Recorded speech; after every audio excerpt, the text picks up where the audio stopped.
Welcome to Pure Hustle Podcast. I'm Mike. And this is Orlando, and we're on episode 77. Yeah. We're all about 23 away from 100. And I feel like we haven't done anything about that.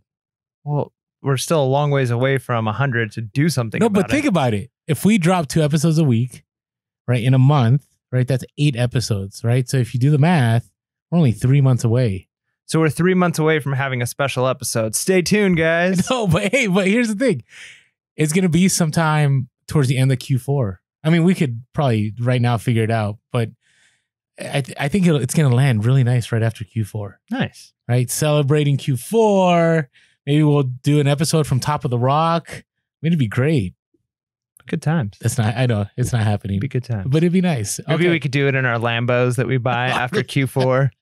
You know, here's the thing. Even if I had the money for a Lambo, I wouldn't buy a Lambo. Yeah, I've always said, and nothing against But I people. say that now. You know what I mean? Maybe if I did. Yeah, but I always say about cars, like, nothing against people who like really fancy cars because everybody needs to have their thing.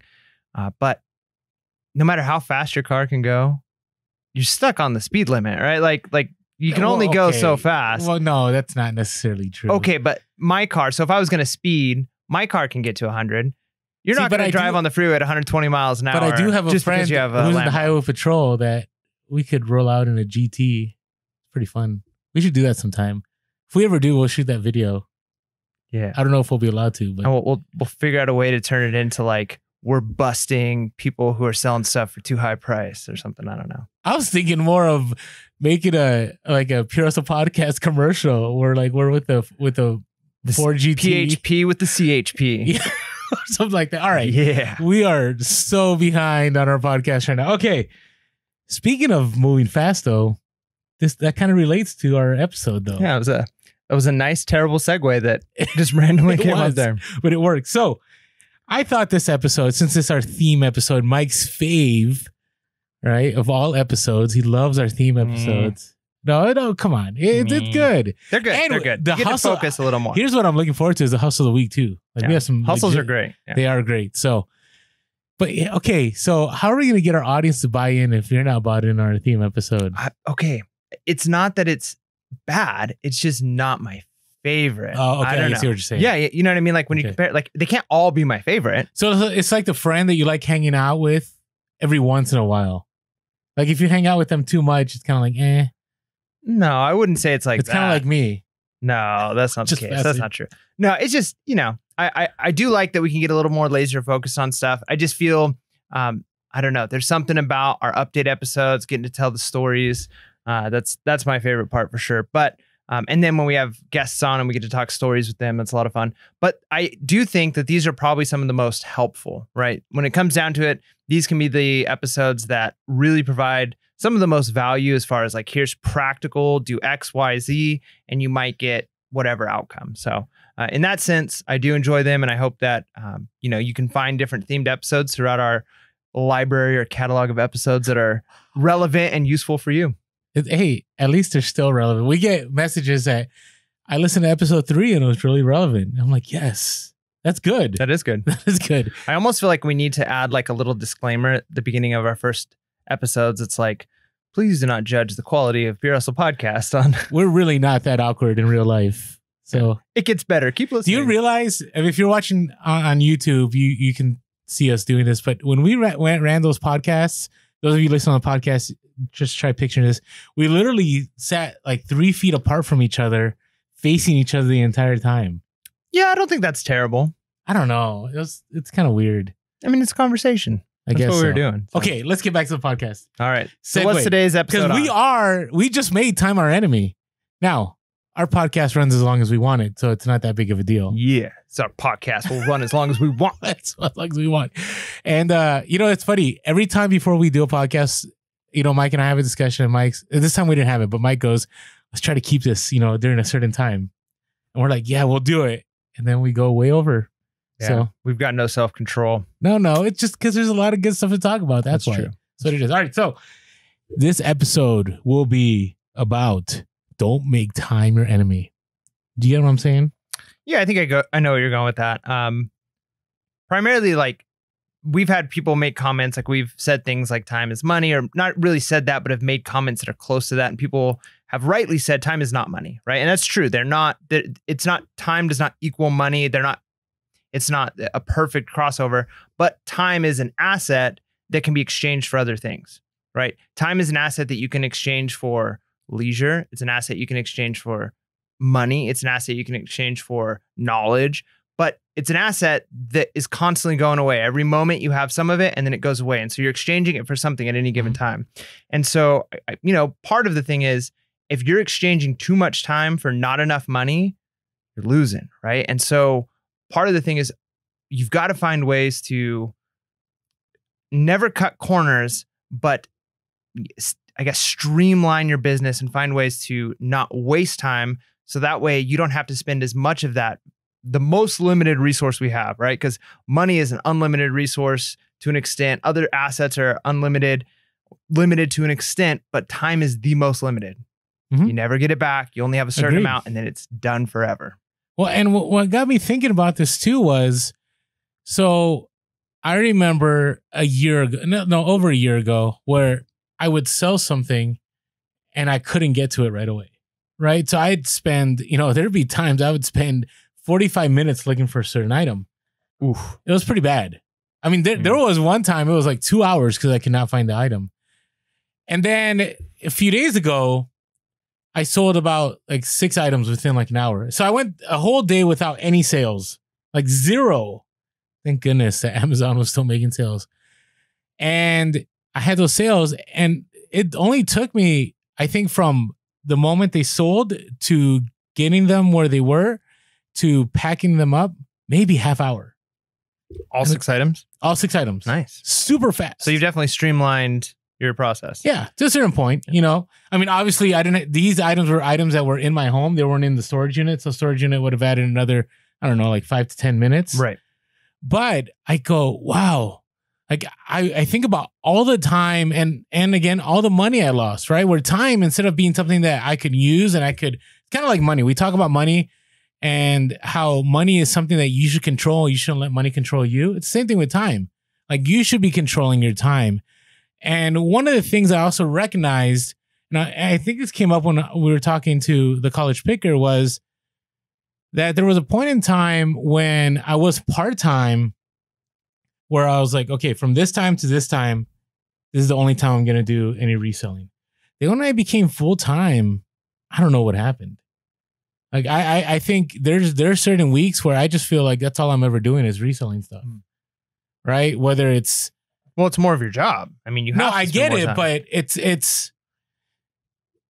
we talk about reselling as a lifestyle, but I think there should be a place and time where it's not part of who you are for a moment. Yeah, I think Do you know what I mean? I think part of that you might be coming to, I hate to use the term like an existential crisis, but in some ways, like, wow, like it's an identity thing, especially when you talk about if it's kind of who you are, not just a lifestyle.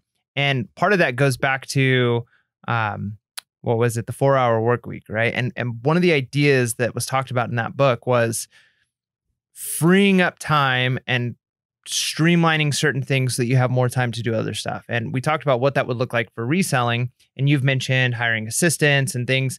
And you've made comments that like you don't see yourself move into the warehouse setting.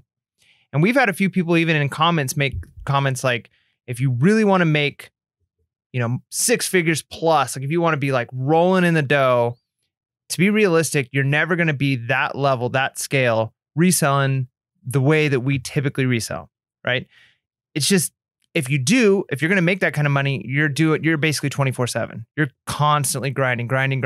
At least for a little bit. Well, I mean, a little bit could be in a few years. Well, eventually you're going to have to get to a point where you've got so much inventory, so many things going out that unless you want to spend every moment of your day, even if you're making a lot of money, packing stuff, scanning stuff, taking pictures, you're going to have to hire people. And as you start hiring more people, you're gonna have to get bigger place. And eventually you're moving towards that like kind of warehouse model.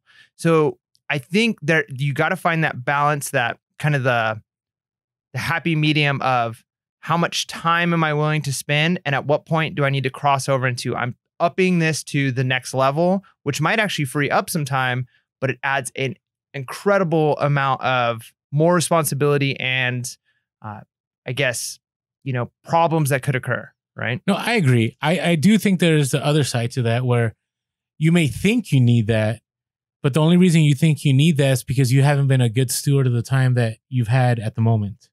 You know what I'm saying? So you go, oh, I really need a VA, or I really need a helper, or I really need this.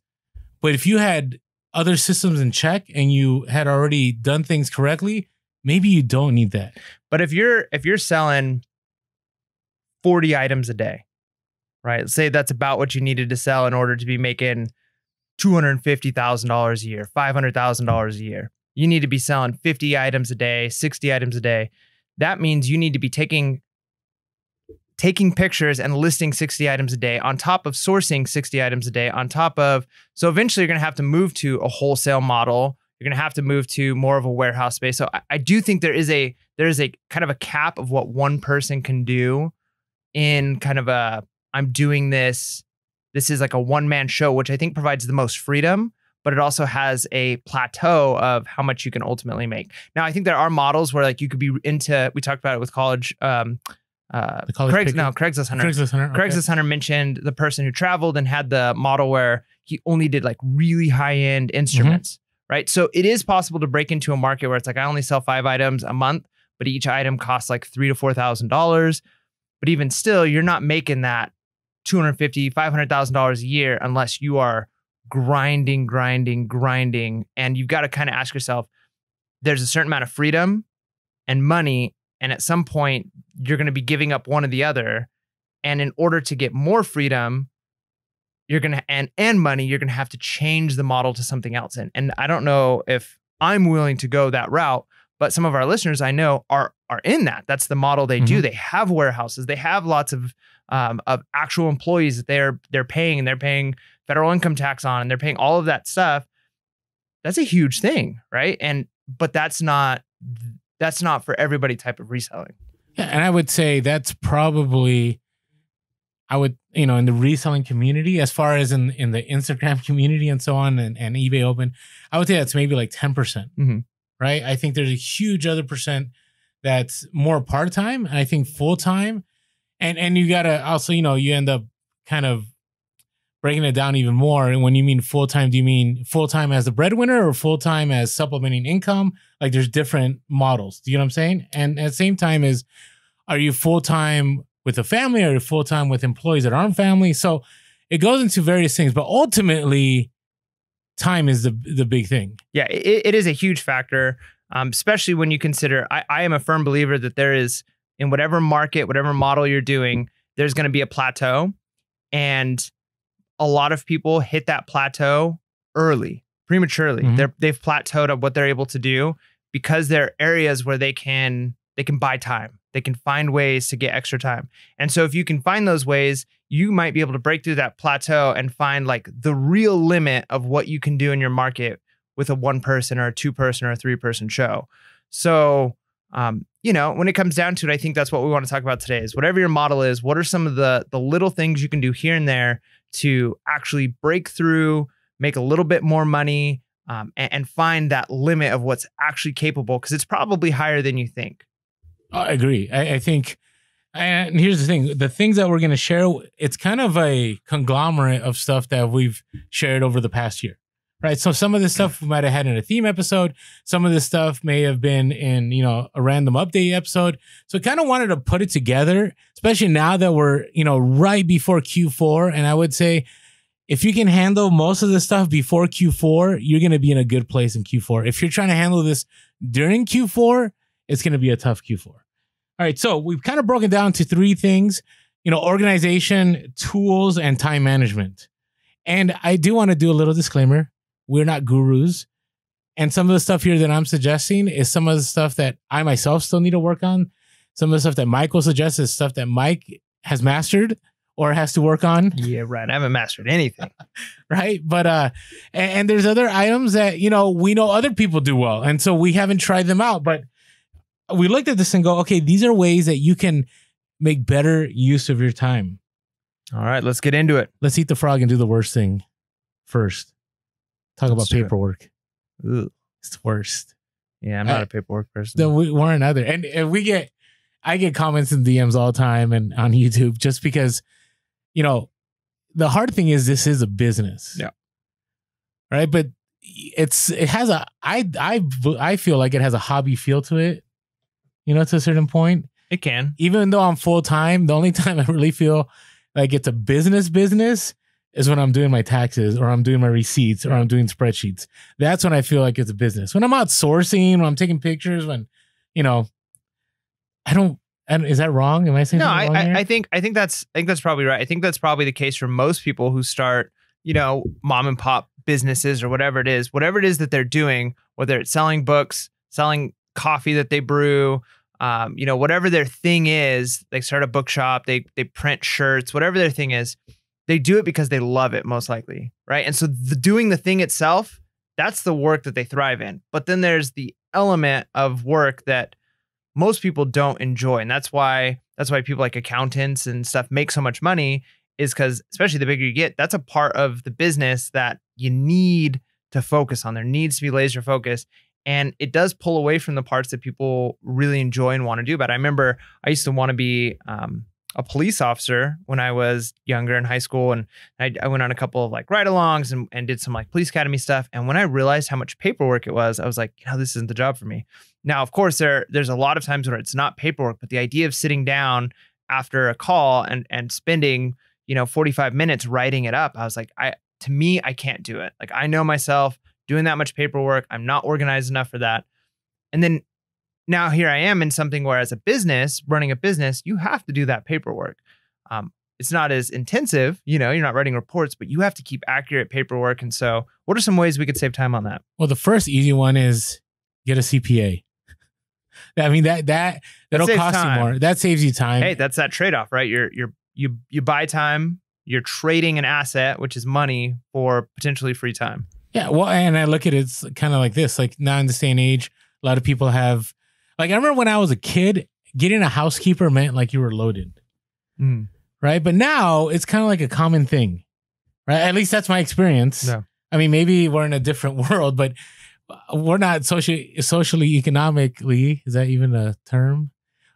On a socioeconomic scale, we're not in a place where I feel we're well off. But we know people that make an okay living, and they have people come in once a month or once a week or whatever and clean up the house, and that saves them time. And I've had people even recommend that to me, like, Orlando, if you got to go out there and you got to source, or you got to, you know, list, you got to do stuff, why don't you just hire somebody, pay them $150, right, to do all that, you know, that lost time, and you're going to make that money back. Yeah. Right. Then that's how I think about a CPA. A CPA helps you clean up those finances every month that, you know, if you try to do it on your own and it's not your thing, like, you're going to spend lots of hours. Now, let's say you can't, right? Let's say financially, that's a tough one.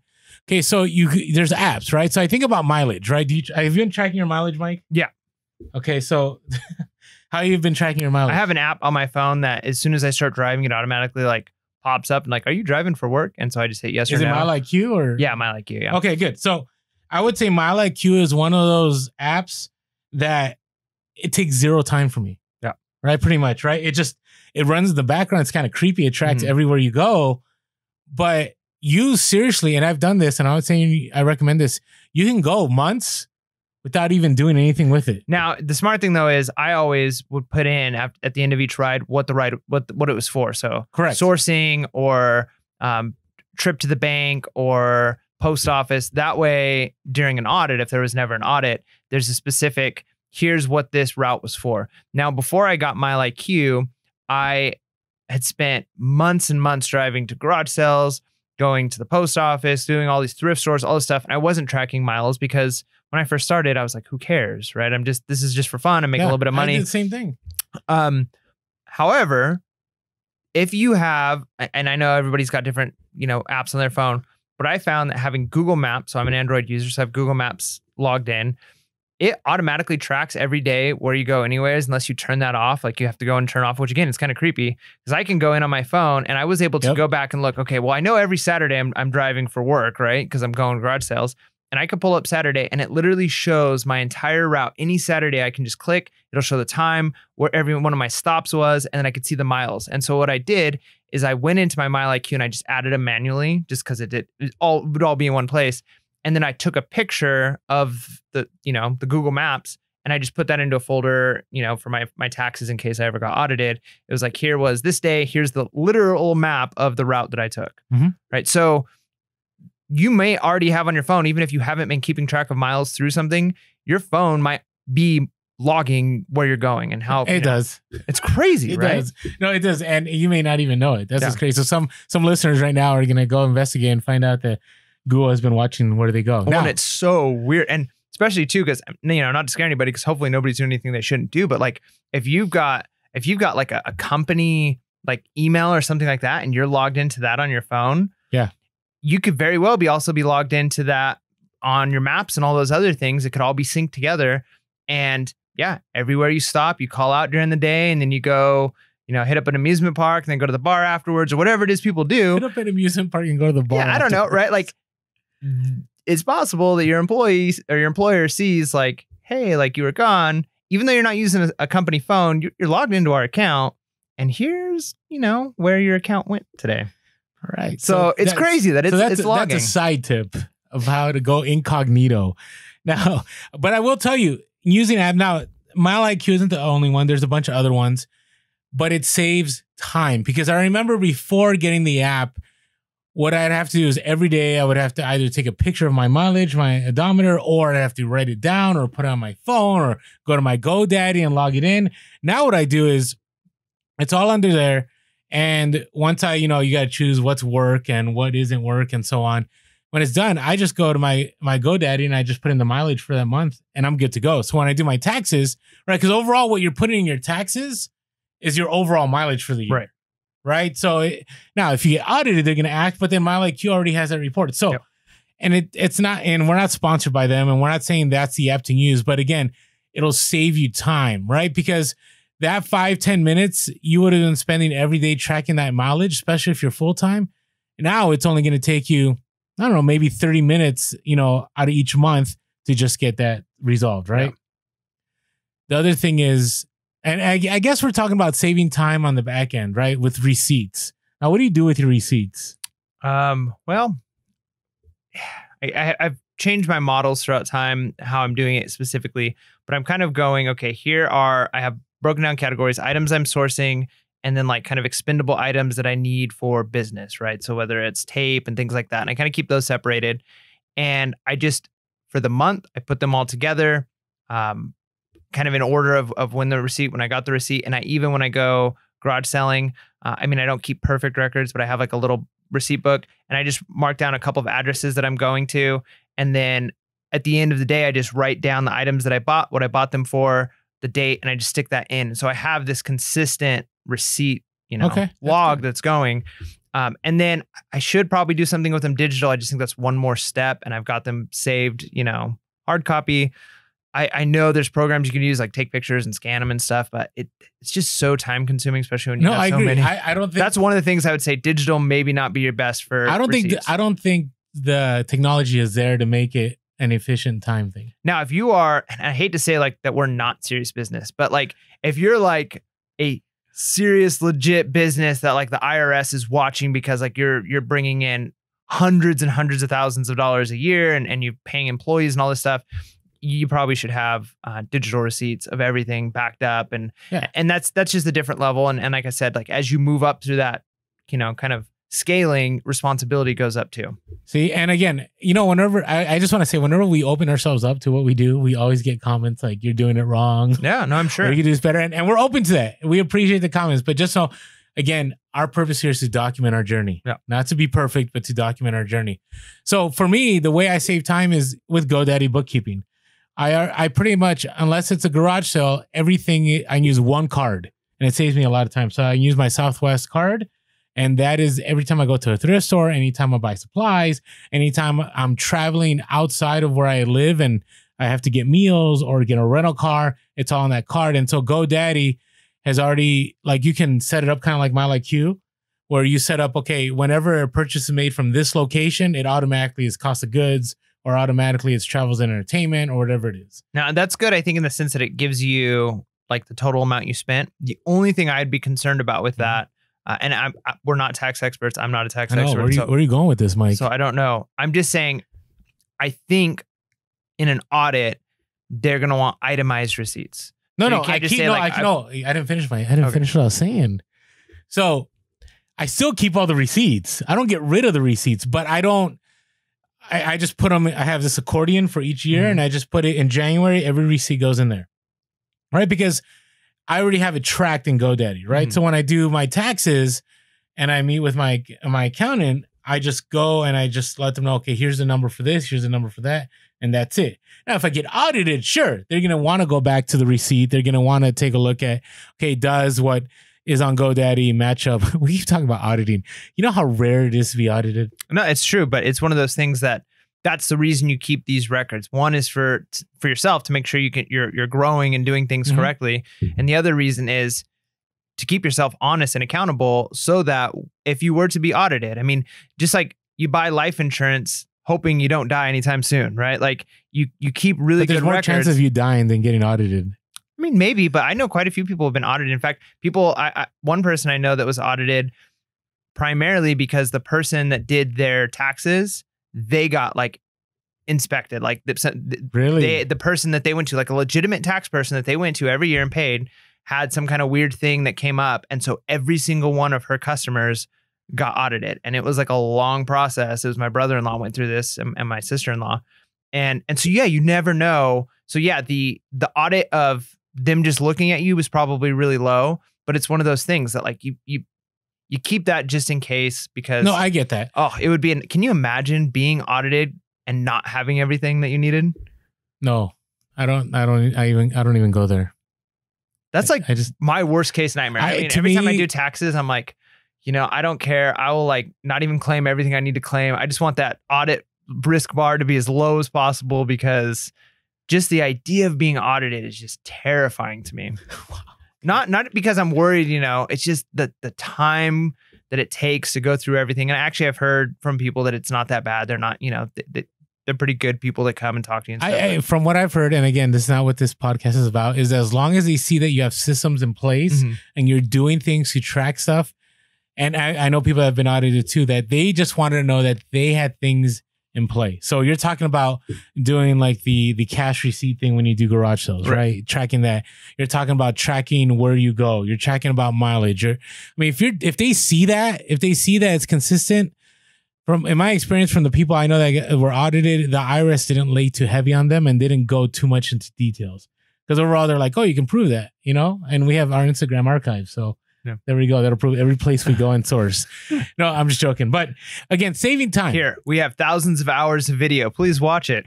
I'm serious. You want to waste 1,000 hours of my life? Here you go. What they would do is say, you show me the video for this specific item. Yeah, I can. I'll put it together in a 20-hour video for you to watch.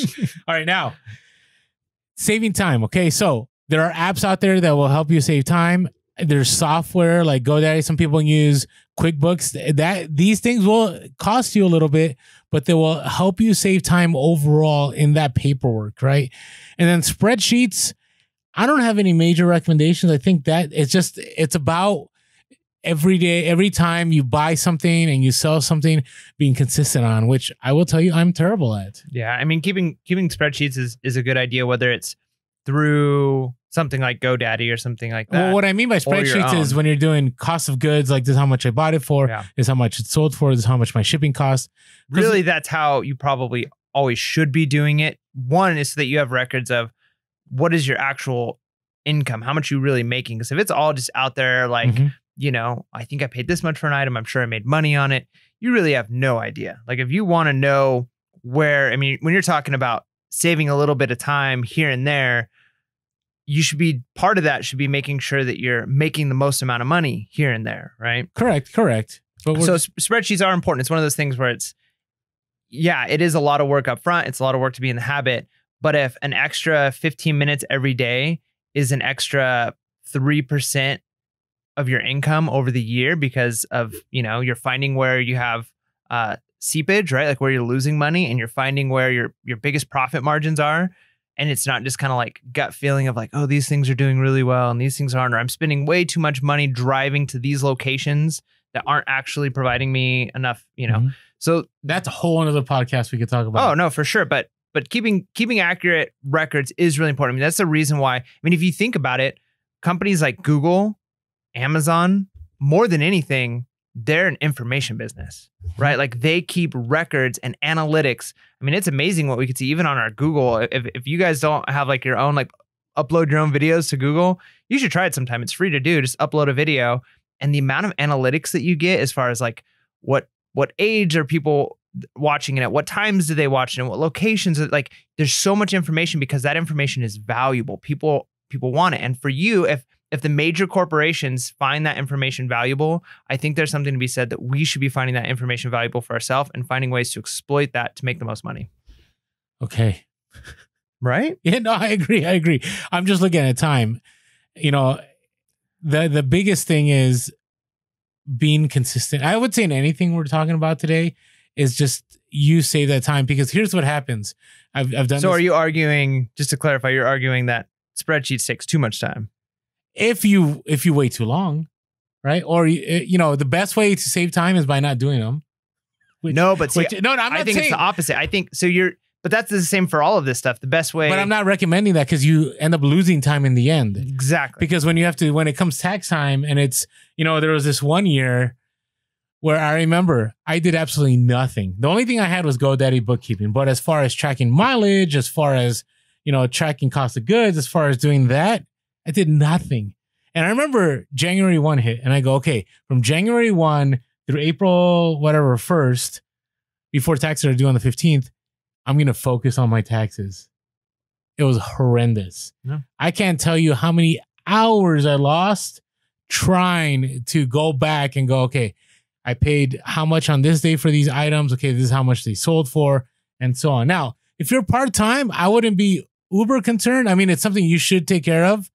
But if you're full-time, you will lose tons of money if you don't track what you're doing. Yeah, but I know I've lost thousands of dollars. Yeah, I think you're only thinking, though, spreadsheets in the sense of taxes. But one of the points I'm trying to make is that spreadsheets can become an asset besides just cover your butt for taxes. It's an asset that saves time in the future and provides more money. So keeping it's like, yeah, it's going to take you an extra 15 minutes, 20 minutes a day, whatever it is. But if that amount of time doesn't just save you time as far as taxes down the road, but also gives you more data to work with as far as where you're actually making money, where you're losing money, what items are costing, how much it actually costs to send a package out, the cost of mileage, like when you could really figure that out. Because there's a lot of costs, like hidden costs, that if you're not keeping track of, because you get the mileage, you get to write that mileage off. But if you're not, as you're going, thinking, okay, the oil change on my car, the new tires on my car, my engine just blew, I need to buy a new car. Like all of that stuff is part of the reason you get that write-off on. So if you're not keeping track of that and counting that into the cost of the sourcing, the cost of the goods, then you're kind of going at it like half blind, like without all of the information. And that's why, there is software out there to help you out. So for instance, like Inventory Lab does a lot of, scenarios like that. So you can find out, what stores you visited, where was the most profit and stuff like that. So, and Inventory Lab is more of an Amazon thing, but there's items out there. So don't think that you just have to go Excel. There's software out there. I personally don't have any recommendations, because I think with anything I would recommend today, there's always a catch to it. Right. Like there's something that's really great in this program, and then there's something that, my IQ is one of the things that, to me, I can find it kind of annoying. Can be. Yeah. You know what I mean? Because it tracks everything, and then you go back, and if you don't have something programmed, you end up losing a little bit of time. But once you get it all down, the time that you save is so much better than the time you would have lost trying to track it on your own later on. Yeah, no, that's super helpful. And then going back to that idea of hiring a CPA, and you mentioned like it kind of goes to the idea of hiring a housekeeper, and it almost feels like this is for people who are like loaded, right? Like super wealthy, a different class. No, but it's not. Yeah. And I think one of the ways is we have a hard time as a society, I think, moving away from the mindset that of old economic systems where you had wealthy people who owned an estate, and they had people that they paid, teachers that came in, they paid gardeners, they paid this. And so basically you were a servant of that person and you worked for that person for income. We live in an amazing economic system where a person can be serving me a meal at a restaurant, and then that same person who is serving me a meal at a restaurant then drops their kid off for me to teach them. And, back in the old days, like you paid a teacher to come and they were kind of like your servant. And so it's like a trade-off for the person who is serving a meal to somebody. That person they're serving the meal to might be washing that person's car later on that week when they go to the car wash. So we're all serving each other in different ways. And so it's all an exchange of, I have this good I can offer right now. Here's what it's worth. Same thing with like a CPA. So does seem weird. Like I'm hiring somebody to take care of my taxes. That's for like business owners, but it could be for you because again, it's that cost benefit analysis. Correct. And we could go so many, I mean, we could even meal planning. I mean, you can talk about now there's all these services where you can order meals in, right? And I think about myself as a single parent, like, you know, I don't always have to get Little Caesars, right? I can order stuff in, but again, it saves time that I could either A, choose to spend with my family, or B, I can choose to devote to the business, right? But again, time is not my enemy. Instead, I can use time to my advantage. All right, let's move on from paperwork. You good with that? Let's do it. Okay. Let's talk about sourcing. So sourcing, I think, is where you can lose the most amount of time. Out of all of it, I could be wrong, but you can spend hours sourcing and it's not profitable. I'm sure that's happened to you, Mike. Yeah. I mean, I part of that is the nature of the game. Like, yeah, there is an element I feel like you can get better at and say, walk into a store and say, it's not worth my time. I'm not making money here. Move on. But then there's also the element of the most money to be made there might only be found with an extra 30 minutes of searching, right? So that's part of the game, I think, when it comes to time sourcing.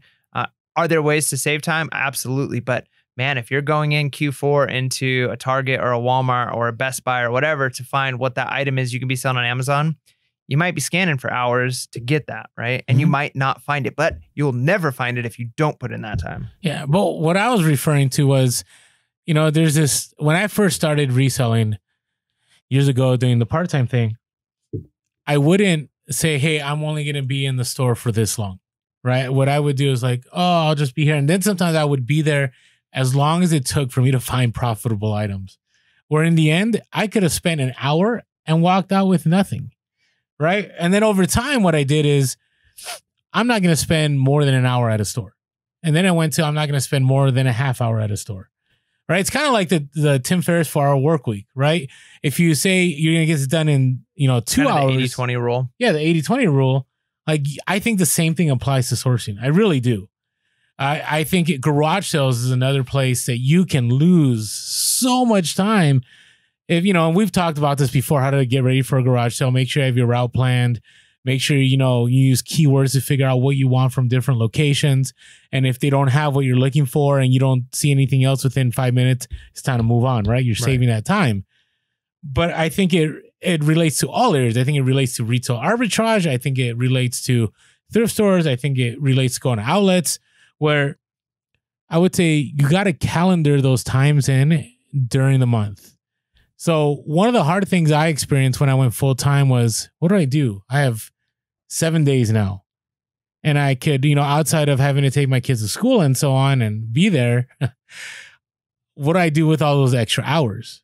Right. And what I did is I lost a lot of time. I still lose time because I go, you know what? I don't feel like sourcing right now. I'm going to go later, or I'm going to sleep in an extra hour, or, well, I have enough inventory. I don't need a source. And then I find myself the next week going, I need more inventory. And instead of spending the 4 hours, I end up spending 8 hours sourcing. Right. Does that make sense? So I strongly recommend, and again, these are things I'm working on, that you have some kind of system, whether part-time or full-time, where you figure out when you're going to source and you limit yourself to that time in sourcing. Because if you don't, FOMO will get the best of you, and then you're going to lose a lot of time, and time will become your enemy. Kind of catching what I'm saying here? Yeah, that's good. That's true. And I think just the basics, kind of the key takeaways from this, I would say would be to know when sales are going to be, right? Like certain thrift stores have like the times that are most beneficial for them, and schedule times where you are being wise and say, okay, if I'm going to do retail arbitrage on Mondays, what's the best route, kind of planning the route, and how much time will I spend in each store? How do I maximize efficiency in all areas, right? So that you're not backtracking, that you're not spending too much time in one store, you're not going out early in the morning and then going home to do some shipping and then going back out later when you could have reversed that order and done all of it and then shipped later. Like you have to kind of consider all in and figure what's the best way to make sure I'm maximizing my time here. Agreed. But there's the other side that in Q4, that might go out the window, right? So you got to leave yourself some leeway, right? You find an item, it's selling really well, whether you're doing eBay or Amazon. And then you got to go, okay, at what point will I stop searching for this item? Right? Because you can get lost. I remember last year, there are certain items that I would hit 25 stores in a day, and I probably didn't have to hit half the stores. Now, FOMO got the best of me. Had I been more disciplined about my time, I could have maybe got a shipment out that night. Instead, I didn't get the shipment out, till later the next day. And again, it's because I wasn't disciplined. Isn't this our word of the year? Discipline? Yeah, well, it's my word of the year. Oh, your word? No, it's a Pure House of Podcast word of the year. I have nothing against I own this. that word. No, I'm just kidding. You own that word. But again, it's, you also want to be consistent in shipping items into Amazon or listing things on eBay. And if you're not careful, sourcing will take over and you won't find that time. So I don't know. Have you seen this lately? That I'm finding that most people that do this full time, and I'm a little bit different because I do a lot of Amazon, but people that do eBay, just eBay, that 25 listings a day is like the number. I've heard people say that. Yep. Right. But that's time. Yep. Like to me, that sounds of like, I don't know, 3 to 4 hours of time. How long does it take you to do, let's say 5 listings? How long would it take you? Start to finish? I don't know, probably. It depends on what it is. Yeah, it depends on what it is. I'd say probably close to an hour. But again, I think that the more you do, you're going to be able to cut some time because you can get more of a process going. And we'll talk about that here in a little bit. So I think there's like a cutoff. But then there's also a law of diminishing return where, okay, doing 20 items saves time. But then once I get to 50 items, I'm actually losing time because the amount of time it takes to move the inventory. You know what I mean? So there's going to be a payoff. There's going to be that tipping point where you found that sweet spot. And so part of it is finding that place where this is the right amount to have that perfect assembly line. Oh, good. No, and that's along the same idea here about, when we're talking about you source the stuff, but then you got to list the stuff, right? So you got to make the best of your time. And so, and we've shared this, and this is a very basic tip, but if you're new to reselling, you want to have similar items grouped together when you're listing, right? We said this multiple times. So for example, today I had a bunch of model railroad, boxcars, and wow, I could list 10 of those in an hour, no problem. Why? I list the first one, sell similar, remove a few keywords, upload the photos, right? I already have my shipping policies in place. I already have, pretty much my description is going to be all the same. It was, new in box, boxes worn. Some pieces, were cosmetically damaged in storage. Please see pictures, brand name, and that's it. So I was able to crank those out, right? It's the same thing with shoes. You want to be able to you don't want to get into a place like I'm looking in here. You don't want to pick up the Department 56 item. And then after that, you have a camera you're going to list. And then you have a set of speakers you're going to list. Oh, and by the way, you have this Rain Spooner shirt. Like, think about the time you're wasting doing that. Part of that, again, it's kind of an efficiency model. So when you first start, that's exactly how it is, right? That's how it was when I first started. It's like, I'm listing this set of books, and then now I'm taking a picture of a duck decoy, and now I'm taking a picture of this like skin caliper, and now I'm taking so it's all over the place. But then as you start to have more and more inventory, I remember inventory used to be the thing that I was like, I'll never have enough inventory. But then, eventually you get to a place where you're sourcing enough, and now you've got a pile of shoes and a pile of VCRs and a pile of toys and a pile of home decor that haven't been listed yet. And so you're able to group them together and say like, all right, today I'm doing shoes. You're going to get to that place if you're not there yet. But once you're at that place, absolutely, it makes sense to group items together while you're listing, and even sorting and where you locate them so that they're easy to find. That kind of goes with like using custom SKUs, making sure that your stuff works right. My custom SKU system and it's not fully Let me rewind a little bit though. Can I rewind? Just sure. Can I interrupt you? Go for it. Okay. Before we move on from the pile, so don't feel bad if you have a pile of, let's say, clothing, and you don't want to list it yet because you have more shoes. So I'll give you an example. I won't send anything to my helper until I have about 50 pieces of clothing, right? Because it would be an inefficient it would be a waste of my time for me to drive out to where she's located and drop off 20 pieces just 3 days later to drop off another 20. Because where we're located, I'm losing about an hour or so of time doing that. And then she's losing time because she has to set up, the lights, the backdrop, get the cameras and upload it. So what I say is, if you have the space, it doesn't hurt to go, okay, I'm not going to start listing these items until I have this certain amount, right? So for me, for shoes, I have to have at least 10 pairs of shoes before I ever consider listing it. If I have hard goods, I have to have at least, and this is just me on my own. When it comes to my helper, I have to have at least, to make the time efficient, I have to have at least, 30 pairs of shoes for me to drop off to make that time efficient. Does that make sense?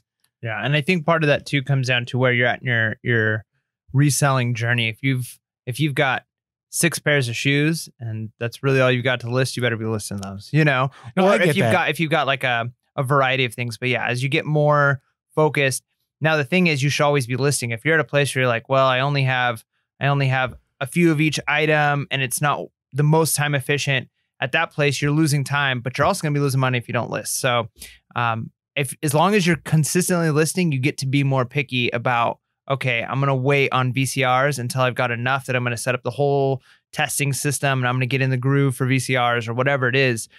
But you need to be in a place where you're at least listing consistently to be that picky.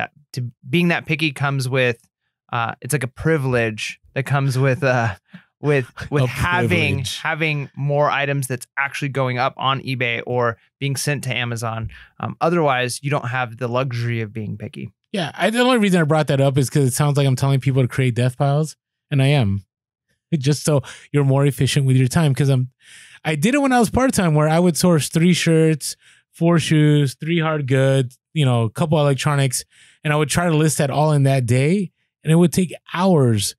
Or over time, I developed these different piles, and then I could just knock things out super fast. Yeah, and that comes down to: do you have more time, or do you need money more? Right? That comes. No, I agree. I agree. There comes a time where it's time to list and sell. Yeah. Like you have no other options. All right, let's talk about custom SKU label though. We've talked about this a lot, but still, every time I bring it up, whether on Instagram or someone goes, I didn't know about that. Yeah, custom SKUs, it's really important to be using on eBay or if you're keeping track of your own items. Because I was really shocked when it came last year when I tried to figure out all of my taxes and go through what's sold on eBay. eBay does not keep a very long record of items that sold in your store. Well, they do 365 on Terapeak. Okay, well, they do that, but but no, they don't. It doesn't go back very far. Right? So I'm like, wait a minute, what about the stuff I sold over the summer? Where's that stuff, right? How do I know how much money I made? And I wasn't keeping accurate records when I first started. So all of that to be said, when I first learned about custom SKUs, the system constantly changes. As I grow, how you do it changes. But I'm looking at some shelves that I have right now, and I have a whole shelf that's men's shoes. And then within the men's shoes, there's totes. So there's 1 and 2. And then within tote 1 and 2, there's a couple of bags. And inside those bags are the individual shoe bags. So I will put in my custom shoe, or in my custom SKU label, I'd put MS for men's shoes. And then I'd put 1 for the tote. And then I would put 2 for the bag that it's in. And then I'd also add a little tag of the date that I bought it and the price that I bought it for. So I know what order all those things go in. And then when it comes to my record keeping, it's oh, well, can I take this offer from this item that I bought? And it's well, look, I paid $7 for it. And I bought that, 2 years ago. And man, I've been holding on to it. I better get rid of it. Right. So inside of my custom SKUs, I'm able to keep all of those records: when I bought it, how much I bought it for, where it's located on my shelf. Now, the pain is when you start to grow and it's well, now I have another shelf and it'd be more efficient to move this stuff over to this side. Then things start to get a little wonky. You got to go back through and change. But, you can there's ways of doing that, but it is so helpful to be able to look, something sold. All right, here's exactly where it is. It saves so much time. Agreed. I'm telling you. And if you're wondering where the custom SKU label is, if you're brand new and you're listening, you have no idea, it's in your listing. So I think it's a few blanks down and it says custom SKU label. Okay. And so what you're doing is, I think, the best way to do it. I know others that do it, they put all that info out there. I need to be better. I don't put, how much I got it for and all. at my 40, I'm still pretty good at remembering things, so I don't put it on there, but maybe I should. I mean, it never hurts. I mean, I can remember, like, the other day I posted a watermelon plush that sold 7 years ago. I mean, no, that sold after 7 years. I still remember how much I paid, and I still remember. Well, I knew where it was because I had it in my custom SKU label, right? And I knew that taking $9 for something I paid a quarter for that's been in there for 7 years is probably the best thing to do at that time. Yeah, I think you will get to a place. So if you've got thousands of items, you're not going to remember exactly how much you paid for everything. Oh, I think there's a threshold. I really think 2,000. I'm not there yet, but I think 2,000 will be the threshold. Man, if you can remember that many items specifically, like exact how much you paid for everything, that's pretty incredible. Well, I'm still there. It's weird, but I can still do it. I would say every once in a while there might be something I'm like, I have no idea, but it's very rare. So if you buy like 9 shirts from a thrift store and each shirt has a different price, you remember exactly how much each one of those shirts was, or do you just kind of average like, well, they were about $3 each? For the most part, I can remember. Wow. Or I go to, it was probably, let's see, if I bought it 3 years ago, it was probably $4.99. If I bought it last year, it was probably $6.99. So there is still going to be, there's a little bit of guesswork there. Sometimes. For the most part, there isn't, though. Huh. I don't know. Anyways, I wouldn't recommend that. So no, I'm just saying that's what works for me. I'm weird. Okay, so that's just. I mean, I have a really good memory, but I've told you I can't again. But when it comes to movies, I can't even remember plots or how they end, and I can rewatch them 2 years later, like it's the first time. This guy's weird. So, but I can tell you what happened in the first Crusade and the second and the third. So it's weird. That's how your brain works. Okay? That's how you're wired. All right. So custom SKU label. So, and I would say I'd say take it one more step, but you need, to me, and this is, I'm talking to myself, you need to sort out those items. And so what happened was I got in a habit, like I was really good about doing custom SKU labels when it came to shoes, right? Because shoes were kind of just easier. But when it came to clothing, I thought, oh, you know what? All the Hawaiian shirts will go in this one tote, and all the Harley shirts will go in this other tote, and then all the Disney and sports stuff will go in this tote. And then what happened? We started to outgrow those totes. 100%. Yep. So then I end up with, I now have 4 Harley totes. And so if a Harley shirt sells, I have to go through all 4 totes, right? Where I wish I had done custom SKU labels from the beginning. So if you're new, that there's no better time to get this started than now. Because I'm telling you, when you get, I would say even of 500 items, you're going to get in a place, if you're not organized, that you are losing time, a lot of time. So anyway, so, that's my next process where I had all my shoes figured out. I have all my hard goods. I just got to a place where I thought, I'm never going to need more than a certain amount of totes. And now I do. Boom. It happens. It happens. And I've lost time. So again, learn from our mistakes. Yeah. It's good. So, all right. So that's pretty much inventory. Make sure it's easy to get to. If you're spending, I would say, more than a minute outside of the drive to a storage unit or whatever to find your inventory, you got to do something. Like it should not be taking more than a minute. It should be like, boom, it's right there. And you got to be really careful. I just throw this out there. If you do sell similar, do you do sell similar or do you do drafts when you list on eBay? I do sell similar usually. Okay. To change that custom SKU label, to be really vigilant about it. Because what I've done before is I haven't changed it. And something sells and I go back to that tote, it's not there. Then the panic hits. Because I look at, I think I have like almost 40 totes and I go, oh no, it's going to be one of those moments. Hasn't happened in a long time, but be careful if you're doing sell similar that you make sure you change that custom SKU label. Yeah. I would say that's more important than outside of the price. Yeah, for sure. Okay, so let's talk about shipping real quick. So how can you save time on shipping? Do you find you lose time on shipping? Not anymore. No, I've got a pretty good system set up. Kind of all of I figured out the order of shipping, right? It's pretty basic. First, you get the box. So you have to have your box organized by size and shape. Then you have to have your filler material. So you've got to have your different filler material, whether it's bubble wrap or air pillows or paper, easy to get to in a specific place. And then it's like an assembly line. So then once you got your box, you got your filler, then you put it in. And then what do you need next? You need tape. You tape it. And I got a tape measure. And then I got a scale.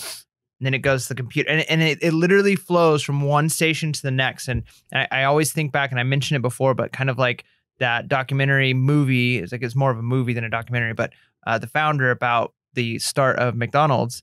And I just was so intrigued by the way the original owners of the first McDonald's they were obsessive about cutting every second of time they still are. They are, but I'm just thinking like they revolutionized that. No, right? I know. But anyways, they're trying to do that now with AI in their stores, and they're trying to see how much corners they can cut so they don't have to hire as many people. Yeah, I mean, it makes sense, right? And with the way things are going, you always have to have a competitive advantage whenever you can. But I mean, they were to the point of like, what temperature does the oil need to be in order to get it out the fastest without burning but not being undercooked? Crazy. And not only that, but then once the fries come out, what is the next station that it can go to where people aren't going to be walking by? And then the cups, like they basically mapped it out. I mean, there was a scene in that movie. I wish maybe we could put it up sometime, or like the minutes of it right like, here, watch. We're going to talk about it as it's up. I think you could actually do that as long as it's like Creative Commons.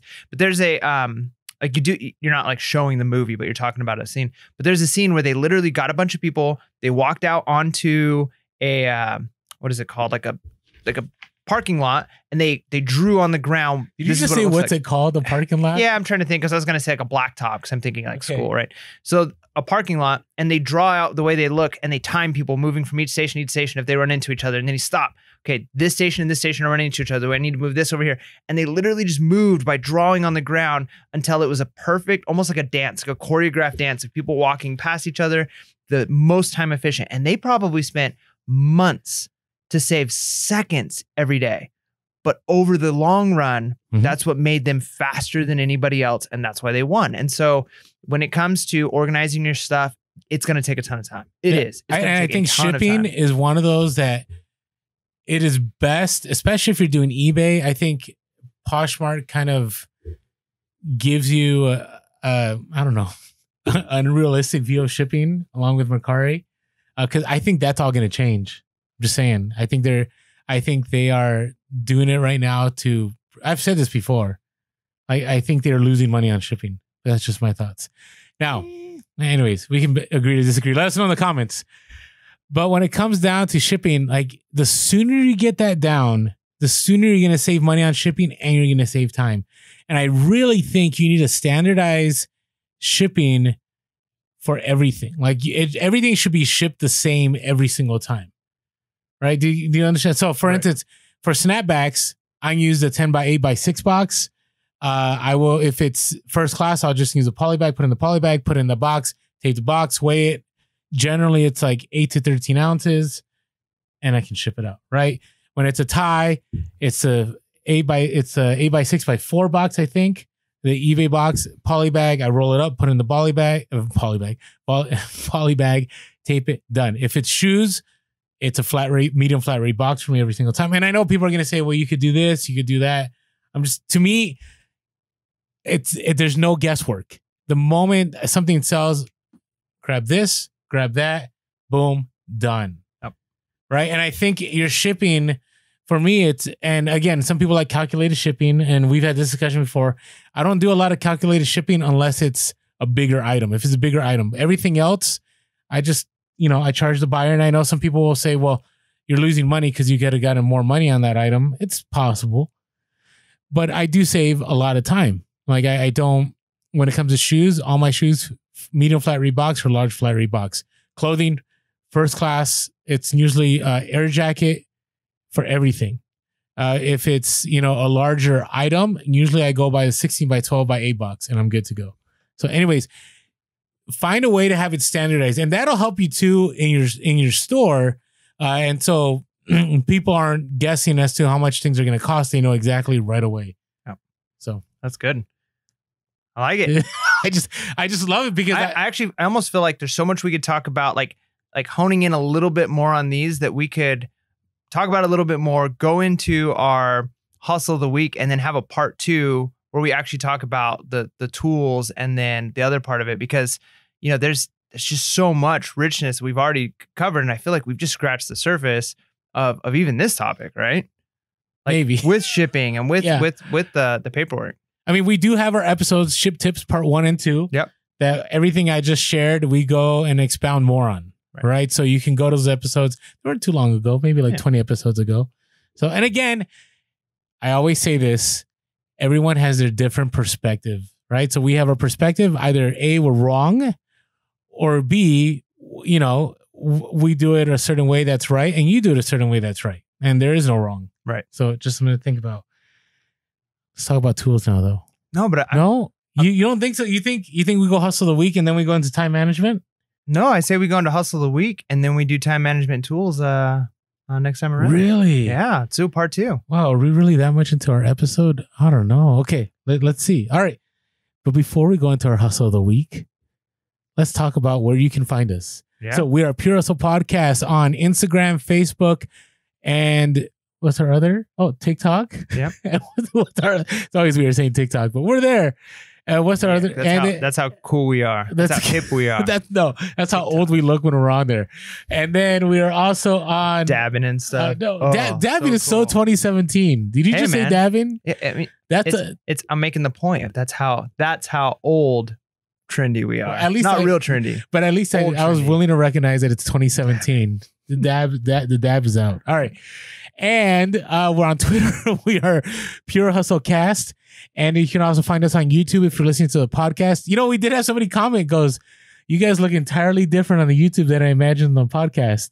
Yeah, it happens all the time with me. But you guys didn't tell us if it was good or bad. So we'll just leave it there. It doesn't matter whether it's good or bad. But yeah, I mean, it is funny when you just listen to people, you got no idea what they look like. But if you want to see our mugs, you can come on over to YouTube and give us a watch. Our long flowing hair and my luscious locks. No, yeah, luscious locks, but Mike takes extra effort to be clean shaven all the time. So if you're listening to the podcast, just wait till you watch the YouTube. Yeah, they know. We've said enough times that I'm up. That we're the bearded peeps. But yeah, so give us a watch there. Really, the two things that are really important to help us get the word out. There's several of you who've helped us, you know, by donating some money. That's huge. We appreciate it. We are so grateful. It honestly is one of the ways we're able to keep doing what we're doing. But a bigger way that you can help us is by getting the word out. And the two ways that kind of, you know, if you're on eBay, you're on Amazon, algorithms are huge. So for us, it's the YouTube algorithm and it's the iTunes algorithm, as it were. And the best way to make sure that we're visible and that people can find us is by leaving comments or leaving reviews on iTunes. That's huge. You don't even have to type anything. We love that so many of you guys are. So we appreciate when you actually take the time to type it and give a review. But even if you just want to leave us some stars, that helps. The more reviews we have on iTunes, the more likely people are going to find us. And then the same thing with YouTube. When we have a YouTube video, don't be afraid to like, right? Like all the YouTubers say, like, smash the like button, right? Like do it, hit the like button for us. It helps. And then comment, and don't be afraid to interact. The more interaction there is in a video, the more likely that we're going to be visible to other people. You know, we do this for free. We're not selling you anything, but the way you can kind of, you know, pay us back, as it were, just to help us get the word out. That's all we're asking for. We just want more people to, or just listen to us. Yeah, listening is great. We appreciate that too. But you know, if you can go on, leave a review, if you can like the video, if you're watching on YouTube, do both, right? That would be huge. Like we're so grateful for those of you who take the time to do that. And then if you ever want to call us, 619-738-1170, 619-738-1170, and you could shoot us an email at purehustlepodcast@gmail.com. Yeah, we've had some more phone calls come in, so I'm excited about that. In fact, I'm actually thinking, come our next episode, our next update episode, I'm going to have a little soundboard thing so that we can actually just play the calls right in there, so I don't have to edit it in as much. But it'll also work for like our little Bellow? our Bellow soundboard. I'm going to try to add a little bit of music into it, like so when I hit it, it's actually like a sound bite. And we'll have a few different ones. Oh, it'll be great. I kind of like how it is right now. Like I've seen. We'll try it, man. We'll try it. Have you ever watched people that try to do soundboards? Like it just doesn't. To me, it doesn't flow as natural into the conversation. And now we're going to go on to Bolos. No, not like that. That's more natural for sure. Instead of, all right, guys, it's Bolo time. I will say, the phone call we had on the last 2 podcasts ago was pretty hilarious. Yeah, and now we're going to use the sound bites. It's great, man. Okay, all right. Hey, just hey, listen, I'm not going to say no. I say, let's do it. Okay. So thank you for all of you that follow. And by the way, I want to say one more thing. On Facebook, you know, our apologies if we're not always on Facebook. I would say of all the social media, Facebook is the hardest one to keep track on. Right? Because on Instagram, we're always posting Instagram stories, and that's where we get our majority of our DMs. But hey, appreciate all the love on Facebook. We're there. sometimes it may seem like we disappear for a week or two, but we're there.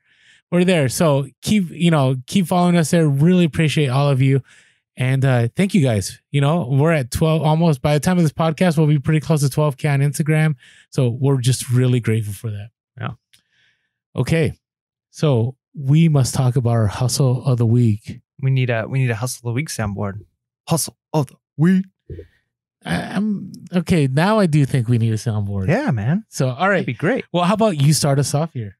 All right. So our first one comes from Alex. The Instagram handle is The Good Batch Store. So it's at The Good Batch Store.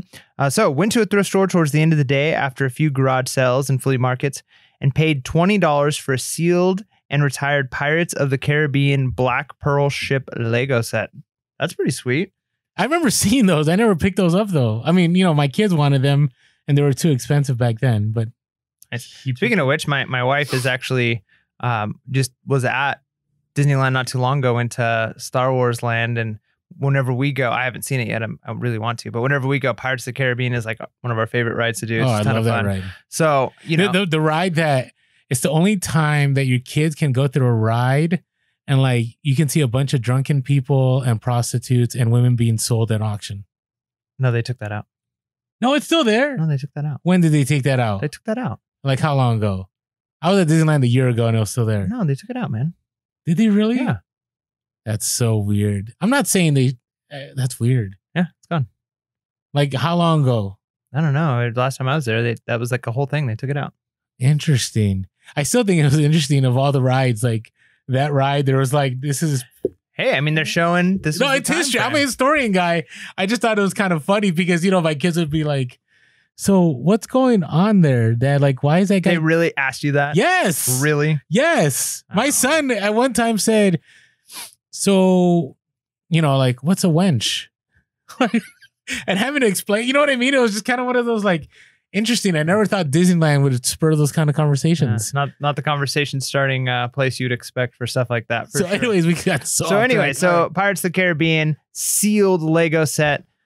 Picked it up for $20, sold for $535 within 24 hours. That is amazing. It just goes to show, like, you never know what you're going to get. I mean, you see Lego stuff all the time. Some of them, there's usually going to be money if you can get it at the right price. But man, those certain things, like if you can pick up something like that, a sealed limited set where there's not a lot of them left, there's somebody, a collector out there looking for it. So I think the key takeaways here are sealed is good. Old is good. We've had people tell us that even if they're not sealed. I'm sure. Yeah, if they're complete. That amount of work though, oh my gosh, I can only imagine having to count like 847 pieces. And you're like, all right, so this. Yeah, I would just lock them up. I just lock them up. I honestly, unless I know like they're in the bags in the box, like I just lock them up and sell them. But anyways, great job. That was incredible hustle. I mean, that's a huge one. 20 to 535. It doesn't get much better than that. No, here's the thing about Legos. Legos are kind of like stocks, like in the sense that they over time, like, and I've actually heard that they're better than stocks. That when they're retired and discontinued, they just go up and up and up and up in value. Like we have friends. We have a good friend, not like a good friend, but a friend. You always say that. You need to tell me who this person is. I will. I'll tell you after the podcast. But I think their brother, like all he does is buy Legos and holds on to them until they retire, and that's like their like investment. So we've got a kind of friend who has a brother whose cousin you think does Legos as their 401k. It's a true story. It is. Right. It's their 401k closet. I'm serious. So, anyways. There you go. Okay. All right. What do you have for us? All right. So, Petra, Caramelized Cat, been listening to us, I think, since day one. I mean, always out there, always giving us. Did you say caramelized? Okay. Is it caramelized or is it caramelized? I don't know. I say caramel. See, I'm a caramelized. Did you say caramel?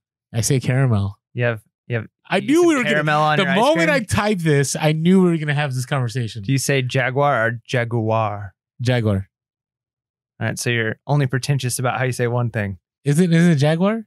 It's Jaguar. Is it really? Yeah. Or is that the luxury car is Jaguar and the animal is Jaguar? No, I think. Well, I don't know, maybe, but I think same thing with caramel.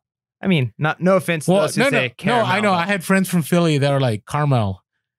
And I'm like, what? It's caramel. They're not caramel. What? Caramel. And then, they'd be like, you're crazy or caramel crazy. Corn. Caramel corn.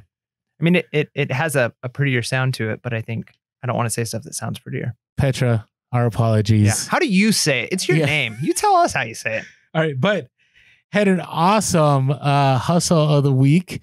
And I like, I've been talking about vintage 90s clothing. So came across a Charlotte Hornets starter jacket. Now, it's not like any kind of starter jacket. It's the one that has the Hornet like on the front, like full on the front. It looks pretty awesome. And a rapper, J. Cole, actually performed with it at the NBA Finals weekend. Was it NBA Finals or All-Star weekend? One of those, halftime show back in February. This exact one or no, the exact model? No, the exact one. Huh. And this wasn't the finals because finals was later. So, anyways, so wore this jacket, and I guess as a result of that, you know what happens with pop culture is that certain, and we talked about this with College Picker, like social media drives like certain things to be popular. Now, this jacket would have been popular in its own. I think this gave it a little bit more of popularity. And so wearing it, a lot of people are wearing, a lot of people are like probably looking for that jacket and so on. And so what ended up happening is post this, and within 24 hours, all right, paid $4 at a thrift store. Okay, $4. When's the last time we paid $4 for something? At a thrift store? I think I bought like a little cheap piece of nothing for about $4. A cheap piece? What's the cheap piece of nothing look like? I'm just, a little whatchamacallit. A little dirty, broken whatchamacallit from the thrift store. Okay. All right. Well, anyways, picked up this awesome starter Charlotte Hornets jacket for $4. Flipped it within 24 hours for $164. Okay, so what I want to know though. Wait, I didn't even finish the price. Mike's interrupting me. $164.95. Okay, glad you got the 95 cents in there. I had to.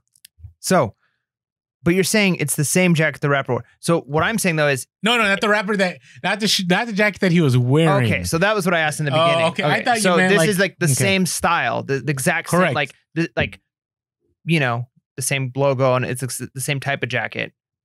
But it's not the one he wore. No. Okay. I was gonna say how in the world would you know when you bought it at a thrift store unless it was signed by him? He on the embroidered inside. his name on the front, like I wore this. J. Cole. Like no, I get that, but still, I seen you can just look it up. Just Google J. Cole halftime show Charlotte Hornets jacket, and the picture will come up. It's a sweet jacket. I'm a Warriors fan, so I don't really care for it much, but it's a sweet jacket. So, anyways, I don't know why I said that. Just thought I'd throw it out there. All right.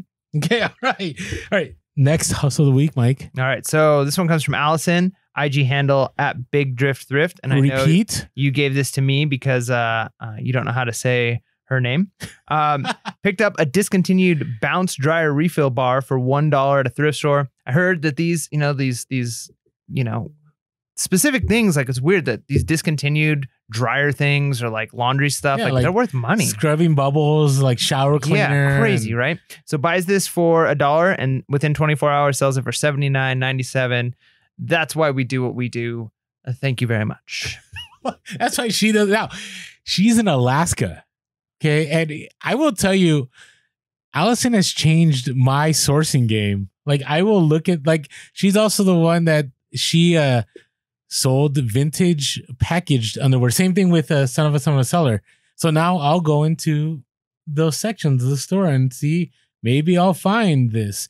If you're not following her, you definitely need to follow. I mean, the posts, they're always bolos, like things I don't think of at all. So anyways, just throwing it out there. It's good stuff. What do you have for us? Okay, but I want to talk about this. Think about it. Look it up. Look up this bounce bar. All right, and you're gonna go like, I would have looked at this and never picked it up. $1, less than 24 hours. Who would have? And remember, it's expired. It's discontinued. Anyways, I wanted to share this because I'm in this thing where people all the time go, I can't find this or I can't find anything. Stuff is out there, and you just got to be willing to research. Would you have picked up the bounce bar before this podcast? No. I probably would have.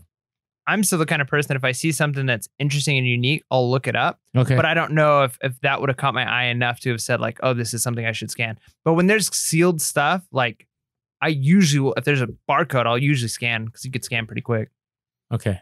I'm just, wow. I want to, it's always cool when you have these sales. So great job, Allison. Thank you so much, Alex and Petra and Allison. Our hustle of the week, hopefully our 2-year level or somewhere around there. Now mine's more of a story hustle of the week. Actually, mine's a network of the week. All right. So a lot of you watch Instagram caught some of the story.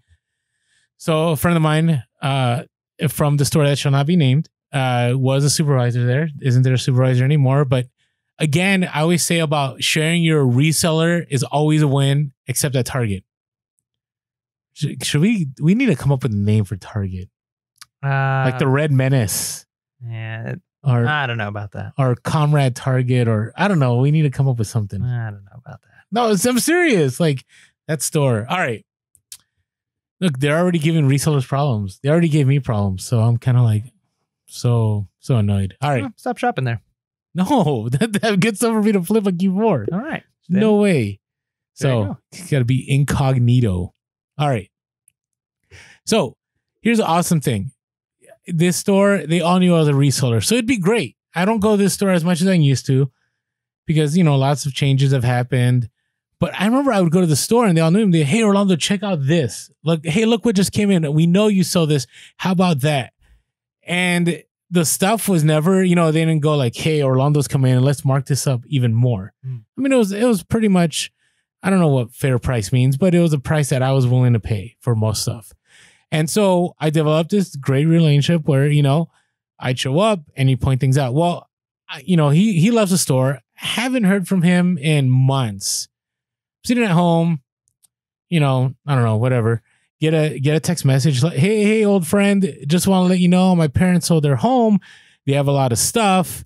They need to get the stuff out. But you can take whatever you want. So it wasn't like, hey, come on over. Can you clear this out and I'll give you everything? It was just like, just pick whatever you want. So I go and I show up and I felt like it was like American Pickers, right? Like they had 2 sheds that they haven't gone through in years. So I'm going through it and there's some old stuff. And actually I helped them find like old family things they haven't seen in years. Like one was kind of funny. There was you ever see those caricature? Yeah, go ahead. My accent gets in the way, I think, sometimes. Anyways, that thing, where you pay and somebody draws like a cartoon face. So it's kind of funny. There was one of his dad and his mom, but the dad's like, I don't know who those people are. Mom comes out, I was like, that's us. Do you remember when we went? And it was kind of cool, like reliving. I felt like I was part of the family when I was there, right? Because, found the old Girl Scout uniform that was hers, found old pictures. They're like, oh yeah, remember this house? And it was kind of, we were reliving memories. So that was very good for the soul. I enjoyed that a lot. The first thing I found, which I was like so pumped about, I opened a tote and it's all these collectible Funko Pops, like X-Files and different characters. Unfortunately, that one I couldn't walk away from because it wasn't theirs. It was some relative who I just stored it there, but found all kinds of stuff. So I walked away, I go there and I was kind of concerned. I was kind of like, are they going to be willing to, part with some of this stuff? And it's free, by the way. Like, can't be free. It was all free, right? And they weren't even asking me. Usually when you do these things, they want you to take everything, right? Which ends up costing you because you got to go to the dump. Then you got to find connections where I'm going to sell this and that. And I'm not. I don't know. Maybe I'll go to doing buyouts, but for now it just seems a little overwhelming for me. But there's a lot of money to be made. So I go through, I pick up all kinds of stuff. I picked up a bunch of hats. One of the hats that I picked up was a vintage Chargers hat. It was all stained and whatever. Within 24 hours, sold for $32, like right off the bat. I also picked up a bunch of old Christmas Disney ornaments. I also was able to pick up the old Girl Scout uniform stuff. I picked up some old Polaroid cameras. Nice. Now they weren't large money makers, maybe 30 to 40 more like decoration pieces. Again, this is all free. Also was able to pick up a dual deck Sony with the remote control. Nice. So that's money right there. And then a reel-to-reel, which I was kind of shocked about. I've never picked up a reel-to-reel. Like that was the first time ever. And I was kind of concerned. I was like, oh, are they okay? And they were totally fine with it. Oh. So I took the reel sold within a few days for $95 plus shipping. Nice. I listed it for parts. I think it might have been working, but I was kind of concerned that, due to the shipping process or whatever, it wasn't going to work. And then I was going to have issues. But the story doesn't end there. So I had left a boogie board that they were going to give me for my kid. And I knew they were really into Star Trek. So one of the sad things is I found all these Star Trek collectibles and the dad was really into it. And the dad was like, I'm going to keep those. And I totally, I get it. Like, that's yours. It's your collectible. Yeah. Beggars can't be choosers at that point, right? No. And I'm not going to, they're really good people. Like I'm their guest. I'm not going to challenge anything. But I remembered I had picked up while I was in San Francisco, I had picked up this Cleon mask, like this headpiece, and it had like the arm pieces, and it was really cool. I knew they were into Star Trek, and I kind of was like, you know what? I want to give this to them, right? They love Star Trek. So I said, hey, when I go pick up the boogie board, are you okay if I give you guys a Star Trek, Cleon mask, because I know you guys are into it and you guys help me out a lot. So I show up, just not expecting anything, and we sit down and I'm kind of scared. Like, I know they follow us on Instagram, and I was like, oh, they saw the hat sale and then the reel to reel. Like, are they going to be okay? Yeah. They pretty much, that's $130, right? And again, I know they would have to list it and ship it, but still. And they were just excited.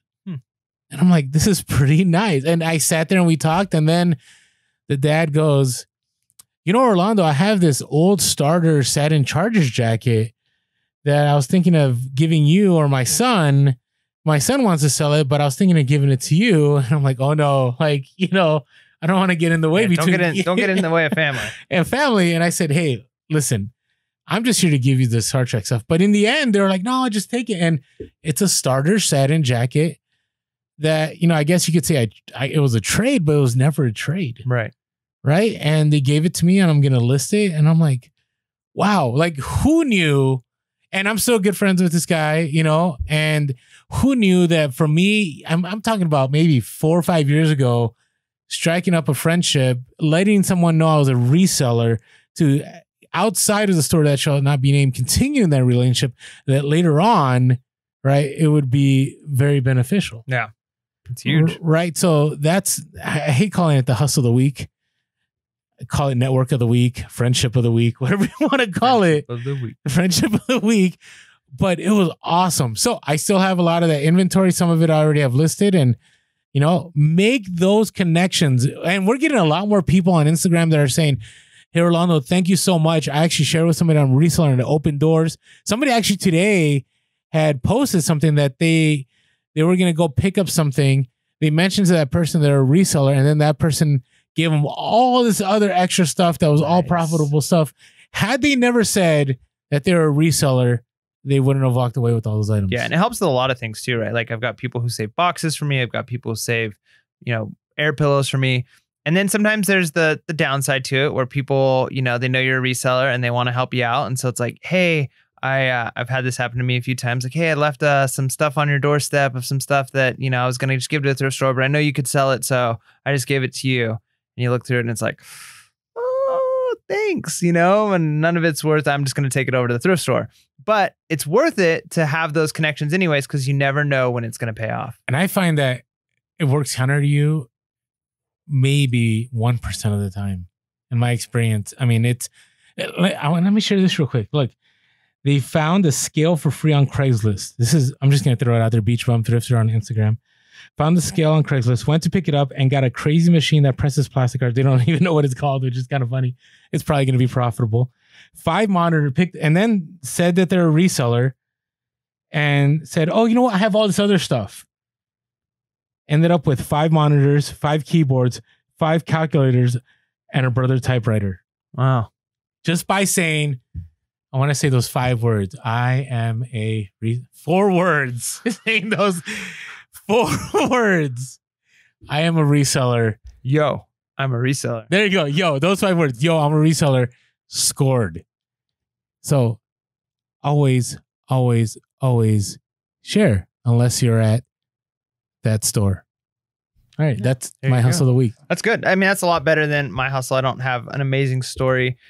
Just kind of, I guess, encouragement. Like I've sold this week a lot of shoes that I've purchased, 6, 7, 8 months ago that I bought for, pretty good price, $5, $6, $8. And I've sold quite a few Morels, a pair of Ugg boots, a couple of other shoes that have been sitting in inventory, and I've kind of almost been discouraged. Like, man, I haven't had shoe sales in a while. And then all of a sudden, shoe sales are rolling in, and I'm selling a pair of Morels for $59.99 plus shipping, and I'm selling my Uggs for $30, and I'm selling this, and these are things that I got for pretty cheap, and it's like, all right, like it paid off, right? And so even though it's not a huge hustle, like this huge big find, like I guess like one pair of Morels I probably got for $4 and I sold for like $50, so it's good, that's not bad. That's great ROI. But it's just that consistent, like you might have a dip for a little while in sales of a certain type of item, but then over time, as long as you're picking up the right kind of stuff, it's gonna sell and it's gonna be worth it. So yeah. Okay. That's what I have. So you hustled for your hustle of the week. Yeah. All right. So, hey, I encourage you guys, by the way, the hustle of the week hashtag on Instagram, you need to follow it. I'm just going to put it out there. Ever since I had mentioned to people, we already had said, hey, tag hustle of the week, I put it on Instagram, but I put a post on like, if you're not following, you need to follow this. And since then, so many people are hashtagging. There are so many bolos, so many scores on there. It will, I think, in time be the Pure Hustle Podcast Hustle of the Week tag. Like it'll just be stuff from our listeners or our followers on Instagram. So tag us in it too. Yes, do that too. But hey, if you have a hustle week, and again, we wish we could share every single one. So we're always grateful if you DM us or you tag us with one. Just know that we always want to go back and recognize you. And the algorithm's weird, and sometimes we don't see it, and that's why we don't comment. All right, but hey, hustle of the week, definitely a hashtag to follow on Instagram. Yeah. All right, so let's recap real quick some of the things because we are going to have a part 2, maybe a part 3 on this. So organization, all right, you're trying to save time. Hey, with paperwork, that's one way you can definitely save yourself time where time isn't your enemy and you can make money, whether it's through using apps to track your mileage, whether it's through, making sure that you take care of your receipts right away. You use items like GoDaddy or QuickBooks. And then with spreadsheets, just being consistent about it all the time in the long run will save you hours of headache and losing money. And then what did we talk about sourcing real quick? Yeah. So, being very careful with planning out those routes, knowing where you're going to go, understanding when sales are, right? So certain thrift stores, Wednesdays have a certain sale for shoes and Fridays and knowing when the right time to go. Even thrift stores, it might take a little while to get there, but certain thrift stores, when they stock shelves, when it's kind of the hot time for them. So it's going to take a little bit of time, but as you go, you need to like really refine that schedule for you. What's going to work best? Make sure you're not backtracking, plan that day out right. I'm a little bit more of a planner than Orlando is, but I think that in the end, on certain things. Well, yeah, but in the end, not being too, I think there's a good thing about kind of being free of like, I'm just gonna, when the iron's hot, you're gonna strike. So you want to be able to have that opportunity, but also knowing that, okay, if I set this time to this time for shipping, and then I'm not going to be backtracking to come back because, I got to get to the post office before. And then now you've got to go back out again to get those items. So really planning out ahead of time. I'm a big believer that, the old saying, an ounce of prevention is worth a pound of cure. I think it's the same thing. Is that your quote of the week? There it is. Boom. Okay. Quote of the week. It's the same kind of concept though. Like 15 minutes of prep will save you hours of time over the long time. Agreed. So, it's same thing with garage sales. But you've got to do it though. So you have to be willing to say like, you got to swallow that pill. Sometimes it's hard to say like, I've got to sit down. Sometimes you just want to get out the door and go, but it's like, if I plan it out, I'm going to save time in the long run. No, agreed. And then with inventory and with shipping, right? It's always a thing. Hey, custom SKU labels to me for eBay, it's a non-negotiable. Like if you haven't, you need to start like right after this podcast or while you're listening, start doing it. I think that is a non-negotiable. There's very rare things that I'll say, this is the only way to do it. This is one of them. Make sure items are even sorted in. Make sure the earlier that you're reselling, the best time. Oh, sorry. How can I put that? Early is the best time to sort things out. because recognizing that eventually it's going to grow, right? And so you want to make sure on top of that, make sure it's easy to get to. Things shouldn't take you more than a minute to find. If they are, then you got to put your systems in check and figure out what's going on and sort that out. And then with shipping, make sure you know where all your shipping supplies are. Make sure you have them all. And then make sure you have a standardized way to pack every item. You know how you're going to pack a shoe, how you're going to pack hats, how you're going to pack shirts, how you're going to pack a hard good, how you're going to pack oversized items. Make sure you have all those systems in place so you're saving that time and you're making the most use of your time, and you're making time your ally and not your enemy. And with that being said, make sure to be real, be relevant, and be reselling. Peace.